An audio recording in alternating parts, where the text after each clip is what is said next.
1149 есеп. 1149 есеп не сұрайды бізде? Микрокалькуляторды пайдаланып санды табыңдар дейді. Бірінші, 12% 10,8-ге тең дейді. Осыны калькуляторды пайдаланып шығарыңдар дейді.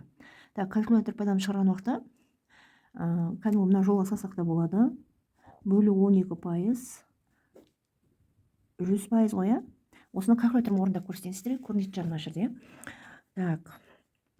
Бірінші 10,8 теріп аламын, 10,8-ді сөйтем де бөлемін. Қанша пайыз? 12 деймін да, мына жерде пайызын суреті бар, міне пайыз. Соны басам. Сонда сразу 90 деген сан шығарып береді, міне. Калькулятормен орындай береміз. Ал жазылуы мына түрде болады. Ал енді бұны калькуляторсыз орындайтын болсаңыздар, оны да көрсетейін. Ол үшін мынаны қайтып жазамын. Мынау 12% бөлінген 100% деген бар ғой. Осыдан 10,8 деймін да, мына көбейту деймін да, 100%-ді алымына шығарам. Пайыз бен пайыз қысқарып кетеді, жоқ 12 қалады. Сонда 10,8-ді немесе 100-ді 12-ге қысқартсақ та болады. 112-ге қысқартсақ, немесе 10,8-ді ана жерде 10,8 12-ге бөлсек 0,9 шығады да, оны 100-ге көбейтетін болсаңыздар 90 шығады. Міне. Сіздерге бұны калькулятормен орында деген екен, мынаны орындай саласыздар. Ал калькуляторсыз қолмен орындайын десеңіздер, міне, мына жолмен шығаруға болады. Ал енді калькулятормен орындап кете берейік, онда бір кестен шығару жолын мына түрде жазып, сол түрде шығарам. 15% деймін да, сызықша қоямын, 8/4 деймін. Тең деймін, азы орындайсам осыны калькулятормен. Бізге сондай тапсырма берілген, калькулятормен орындаңыздар. Бірінші 8,4-ті терем, одан кейін бөлуді орындайым. 15 деймін да, мына жерде пайыз деген бар өз белгі. Соны басам. 56 шықты. 56 болды, осылай орындай берем калькулятормен. Үшіншісі 40%, 22,4-кі нешке тең дейді. 22,4-ті теріп аламын, бөлемін 40-қа, мына жерде пайызы басам болды. Теңді де баспайсыздар. Пайызы бассаңыздар болды, өзі шығарып бере береді бізге. Әрмен қарай төртіншісі 60%, 45-ке тең. Яғни бірінші 45 терем, бөлемін 60 деймін, ана пайызын үстін басам болды, 75 шығарып береді. Теңдікті басып жүрмейсіздер, міне калькулятормен осылай орындайсыздар. Әрмен қарай бесіншісі 110%-да 93,5-ке тең дейді. Бірінші 93,5-ті теремін, бөлу амалын қолданам, 110-ды теремін, мына жерде пайызын үстін басам, 85 болады. Алтыншысын шығарам. 180% 64,8-ге дейді. Бұны 64,8 деймін да, бөлемін 180, пайызын үстін басам, 36. Міне осылай есепті аяқтаймыз калькулятормен. Енді 1150 есепті бастайық. Бұл жерде не сұрайды? Бұл жерде бізден сұрайды, осыдан 3 жыл бұрын ағасы мен қарындасының жастарының қосындысы 15 жас дейді ғой. Ағасы X деп алам, қарындасы, себебі бізге жасы белгісіз, Y деп алам. Осыдан 3 жыл бұрын олардың жастарының қосындысы 15 жасқа тең ба, онда X деймін да, 3 жыл бұрын болса азайтамын, 3 деймін, қосу, Y азайты 3 тең 15 деймін.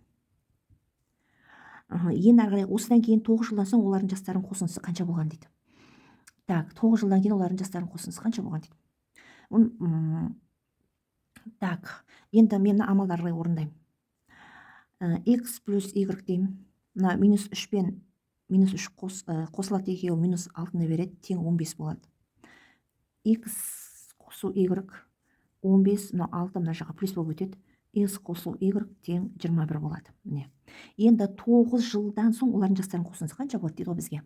9 жыл деген сөз, мына жалпы екеуінің қосындысы 21 болса, қосамын 2 рет 9-ға. Себебі ағасы мен қарындасынікі. Бұл 39 жас болады. Міне. Жауабы 39 жас. Енді 51 шығарайық.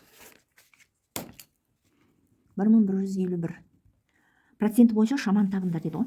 Енді бұны қолмен шығарамыз. Енді 18 калькуляторды пайдаланбаймыз деген сөзді. Өзінің негізгі формасы бар. Алдыңғыда көрсеткен, тағы сол форманы жазып қоя салайын сіздерге. Пайызы бойынша санды табу кезде мынандай форма болады. Мына пайыздікі. мына табылатын шама мынау пайызы бойынша сан берілгені. Яғни бізге берілгені 12% берілген да. Осының 18 метр неге тең дейді ғой, соны табуымыз керек екен. Бірдесін орнына қойып кетейін.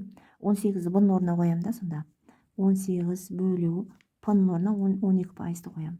Мына 100% итогы жазылады. 18 деймін да, мына бөлшегіміз көбейту болып өзгереді да, бөлшек алымына 100 бөліне 12 болып түседі. Бұл оңай жолмен шығаруға сіздерге. Яғни қысқарту барысында оңай болады деген сөз. Так, 18 мен 12-ні қысқартуға болады, нешке бөлуге болады 18 мен 12-ні? Так, 3-ке бөлейік. Мынаны 3-ке бөлем. Қысқарту деген сөз сол. Мынау 6 көбейту 100 болады, мынауымыз 3 болады. Мынауымыз 4 болады. 12-ні 3-ке бөлсек 4 болады. Так, 6 болады, 100-ді 4-ке бөлсек 25 болады. Бұл 150-ге тең болады.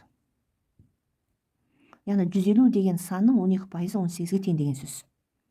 Проценті бойынша сан табуда 150 деген санның 12% 18-ге тең деген сөз да. Солай оқып аласыздар. Так.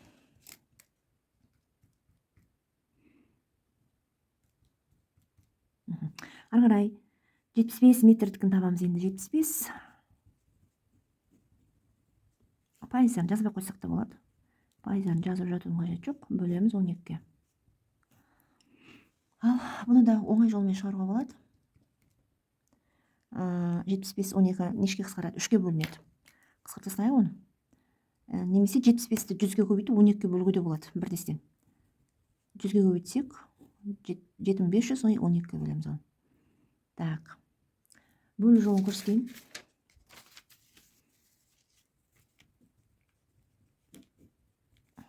Нештен берем? 4-тен берсем, 5-тен берсем, 6-тан берейін. 12 бір ойда 7. 3 0 түседі. 2-ден берем, 24 болады. 6 мына жерде 0 түседі. 5-тен берем, 60 болады. 625 екен. Міне 625 шықты мынауымыз. Яғни 625 деген санның 12% 75-ге тең деген сөз да ол.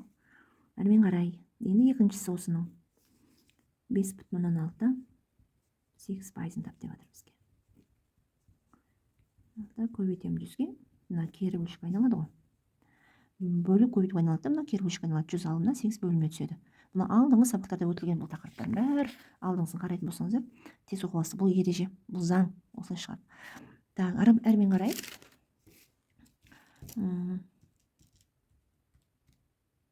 Бұны қалай шығарамыз?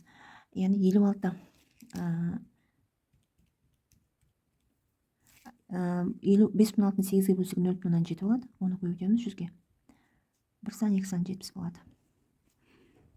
4 8% бөлем 100%-ға. 4 көбейтілген 100 бөлінген 8. Мына жерде 4 пен 8 қысқарады да, 100 бөлінген 2 болады, бұл 50-ға тең болады. Енді үшіншісі 15%-ын 12 сантиметрін тап дейді. 15% бөлеміз 100%-ға. 12 көбейтілген 100 болады, бөлеміз 15-ге. Бұл жерде пайызбен пайыз қысқарып кетеді, екіншісінде жазылмайды. Так, 100-ді 15-ге. Қысқартуға болады, нешке қысқартамыз? 3-ке қысқартуға болады, мынаны 3-ке бөлеміз, мынаны 3-ке бөлеміз. Сонда есептеріңіз жеңілдеу болсын деп жатырмын да. Мынау 100, мынауымыз 5 болады міне. Сонда 400-ді 5-ке бөл деген сөз 80 болады ол.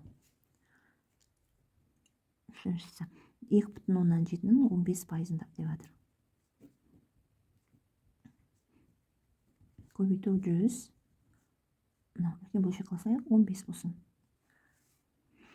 Так, тур жаңағыдай 2,7-ні нешке бөліп аламыз? Немесе 2,7-ні жаңағыдай 3-ке бөліп алсайық бұнда. 3-ке мынаны 3-ке бөлейік. Сонда мынау 0,9 көбейту 100, мынауымыз 5 болады. Мына 0,9 көбейту мынауымыз 20 болады. 18-ге тең болады. Яғни 18 деген сан 15% 2,7-ге тең деген сөз. Төртіншісі 9,16-ның 24%-ын тап деп жатыр.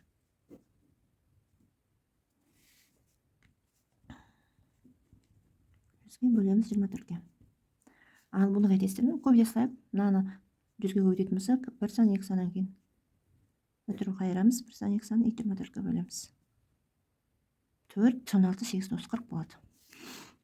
Осының 42-сін тоннасын 24% табамыз. 42 көбейтілген 100% жоғары шығады, кері айналады, мына 24 төмен қарай түседі. 42 мен 24 қысқартуға болады. Немесе 44.224-ке бөлейік. Бірден бөліп көрсетесің. Бірдестен бөлім анықтан бөліп көрсетейін сіздерге. Бірден 24. 8, 18, 0 түседі. Бірден береміз. 8-ден берсе аз кетеді. 7-ден берейік. 28-ге қойда 14, 15, 16. 2, 1. 0-ден түсіреміз. 5-ден береміз. 175. 5 екен. Мен қарай. 5-шісі. 21-дің 35%-ын тап деп атыр бізге. 100%. 21 көбейтілген 100 бөлінген 35. 21 2100-ді 35-ке бөлейік.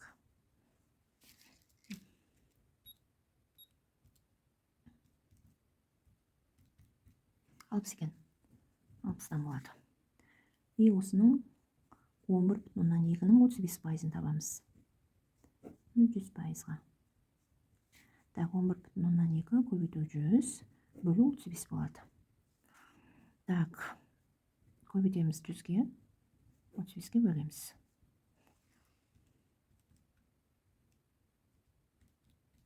32 болады. Болды. 5-шісі бітті, 6-шысына көшеміз.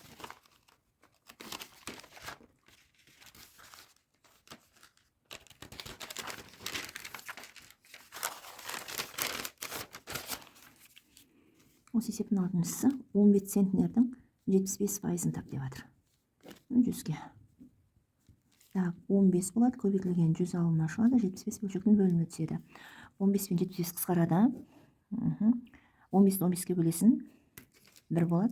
15-ді 15-ке бөлеміз, мынаны 15-ке бөлеміз. Қысқарту деген сөз 15-ді 15-ке бөлеміз 1. Көбейту 100, мынаны 15-ке бөлсек 5 болады. 100-ді 5-ке бөлсеңіздер 20 болады. 90-ның 75%-ын табу 100%. 90 көбейтілген 100 бөлу 75. Так, 90 75. Нешке қысқартуға болады? 75-ті 15-ке қысқартуға болады ма? Иә. 15-ке қысқарта салайық. Мынаны 15-ке қысқартайық, мынаны 15-ке қысқартайық. Жеңіл болсын деп жатырмын. Сонда мына 6 болады. Мына 100, мынау 5 болады, иә. Сонда 6 көбейту 100-ді 5-ке бөлсек 20. Бұл тең болады 120-ға. Бітті көсеміз енді. 1152-ші есепті көшейік. Қандай натурал санды 40%-ға өсіргенде? Ол 3,2-ке артады дейді. Әрине бұл жерде біз натурал санды тауып жатырмыз, иә. Сол себептен де 40-ты 41-ден шығара берейін. 40% өсіргенде мынаған 3,2-ке артады екен.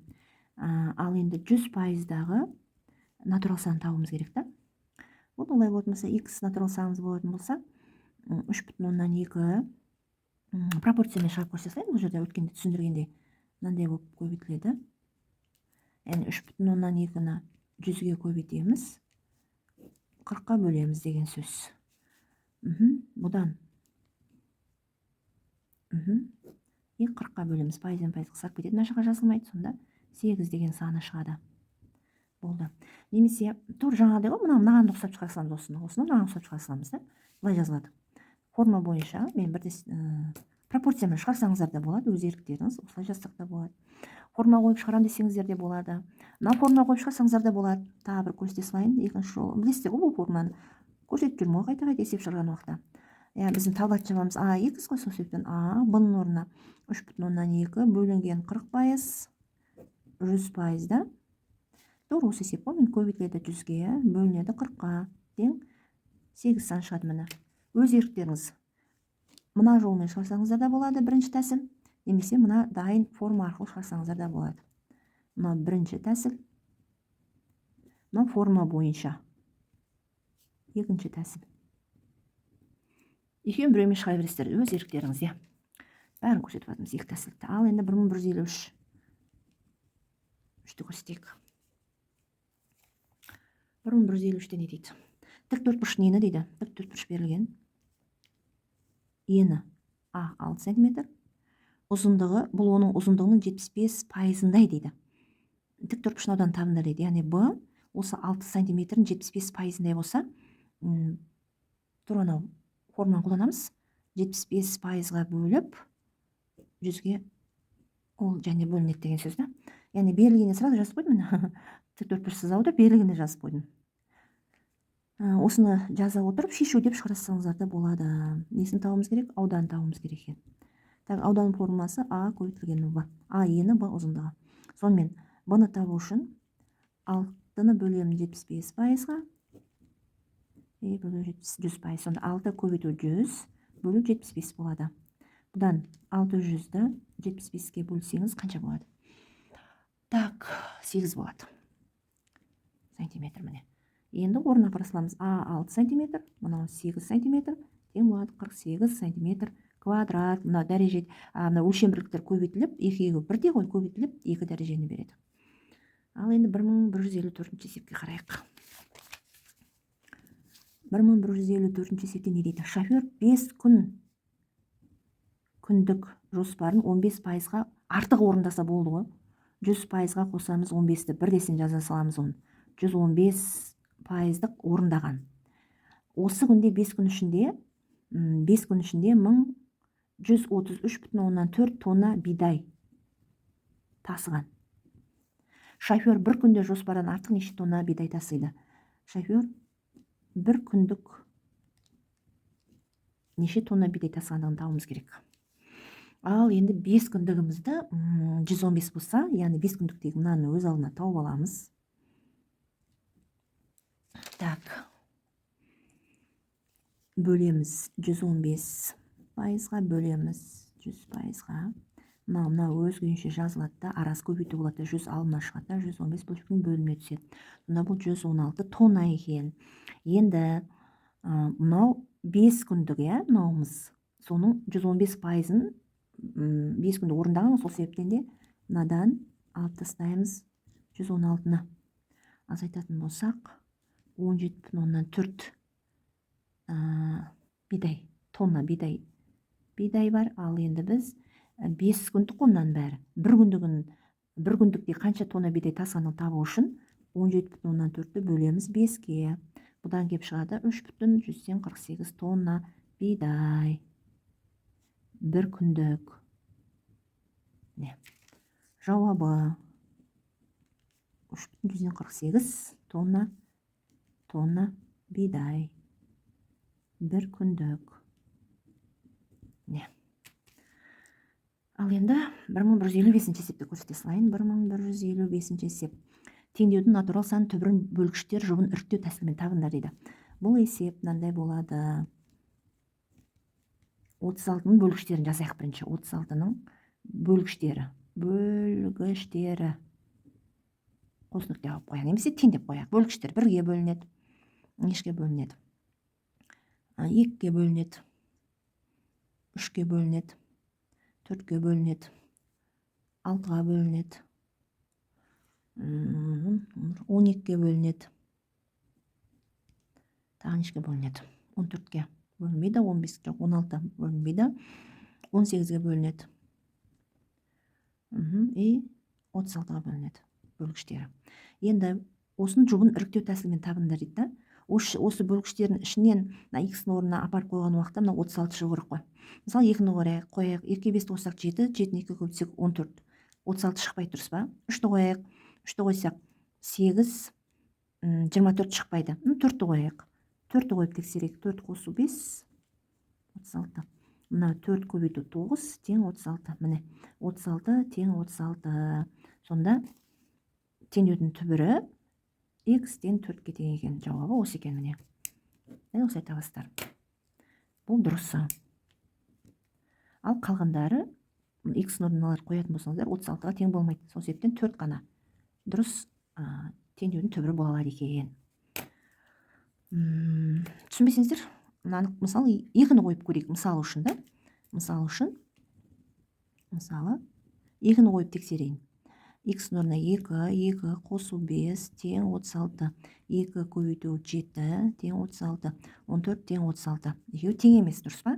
Сол себептен бұл жауабы мынау 2 деген жауапқа жатпайды. Тең болу керек, ал мына жерде тең болды, мына жерде тең емес. Сол себептен бұны алмаймыз, тек 4 қана дұрыс болып табылады екен теңдеудің. Сол сияқты екіншісін бастаймын. Екіншісі x қосу 1 тең 42 екен. Азайту 1 екен мынау. Азайту 1 екен. Так, 42-ның бөлгіштерін жазамын. Бөлгіштері қосыныкте. Так, 1-ге бөлінеді, 2-ге бөлінеді, 3-ге бөлінеді, 6-ға бөлінеді, 7-ге бөлінеді. Жоқ, 13, 14, 15, 16, нешке бөлінеді сосын? Так, 42. 12 бөлінбейді. 42-ні өзіне бөлінеді деп қояйық. Ал енді тексерейік. 1-ді қойсақ 0 болып кетеді, болмайды. 2-ні қойсақ та болмайды. 3-ті қойсақ болмайды. 6-ны қояйық. 6-тан 5, 5 жердегі 6-ның 30 болып қалады. 7-ні қояйық. 7-тен 1 тасақ 6, 6-ға 7-ні көбейтсек 42 шығады екен. Жауабы 7 екен. 7-ні қойып тексерейік, қараңыздар. 7 азайту 1 тең 42. 7 көбейту 6 тең 42. 42 тең 42. X 7-ге тең екен. Міне жауабы. Яғни 7 екен. Мына теңдеудің түбірі 7 екен. Сол сияқты үшіншісін шығарайық енді. Так. Үшіншісі x көбейтілген x плюс 1 тең 56. 56-ның бөлгіштері. Так, 1-ге бөлінеді 2-ге. 2-ге. Бөлінеді 3-ге. Бөлінбейді 4-ге. Бөлінеді 6-ға. Бөлінбейді 7-ге. Бөлінеді 8-ге бөлінеді. 7 жердегі 8-ің 56. 8 жердегі 7-ің 56. Және нешке бөлінеді? 9-ға бөлінбейді 12. Бөлінбейді.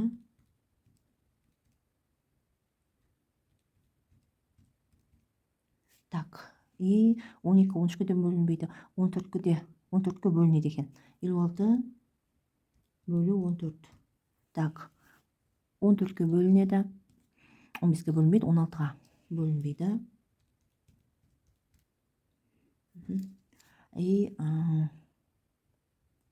Сосын 56 бөлінеді. 18-ге ма? Жоқ, бөлінбейді екен. Сосын 56-ның өзіне. Так деп қояйық. Ал енді көрейік тексеріп. 1-ді қойсақ, жақындамайды. 2-ні қойсақ жақындамайды. 4-ті қойсақ жақындамайды. 7-ні қойсақ, 7-ге 1-ді қойсақ 8, 8-ге 7-ні көбейтсек 56 шығады екен. Бәрі жерінде 7 болып жатыр. Ал 8 қоятын болсақ 9, 9 жерде 8 болмайды екен. Сол себептен бұл жерде де 7-ні қойып тексереді екенбіз. 7 қосу 1 тең 56. 7 көбейту 8, 56 тең 56. Сонда x тең 7 екен. Міне шықты жауабы. 7 шықты міне. Болды. Келесі сабаққа дейін сау саламатта болыңыздар.